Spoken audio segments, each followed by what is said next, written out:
Welcome guys, আসসালামু আলাইকুম। আবার চলে এলাম নতুন একটা রেসিপি নিয়ে। আজকে আমি নারকেল চিংড়ি করব। তার জন্য প্রথমেই চিংড়ি মাছগুলোকে কেটে ভালো মতো ধুয়ে আমি একটু হালকা হলুদ আর লবণ দিয়ে চিংড়ি মাছগুলোকে ভেজে নিচ্ছি। এরপরে আমি একটা কড়াইয়ের মধ্যে তেল দিয়ে দিয়েছি আর দিয়ে দিয়েছি পরিমাণ মতো পেঁয়াজ।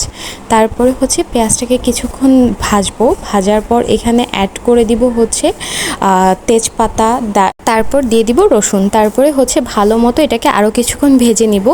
কিছুক্ষণ ভাজার পর এখানে অ্যাড করে দিব পেঁয়াজ বাটা। পেঁয়াজ বাটাটা দিয়ে আবার কিছুক্ষণ পেঁয়াজটাকে নাড়বো।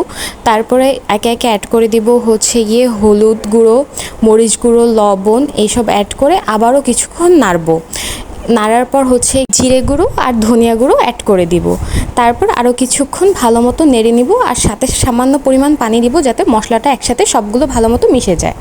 এরপর এখানে আমি চিংড়ি মাছ বেটে কিছুটা পানি রেখেছিলাম, সেটা অ্যাড করে দিয়েছি। আর আগে থেকে আমি নারকেল বেটে ফ্রিজে রেখে দিয়েছিলাম, সেই নারকেল বাটাটা অ্যাড করে দিচ্ছি।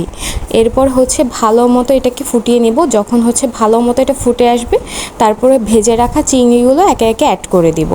এরপর সর্বশেষ ধনিয়া পাতা দিয়ে আমি চিংড়ি মাছটাকে নামিয়ে নেব।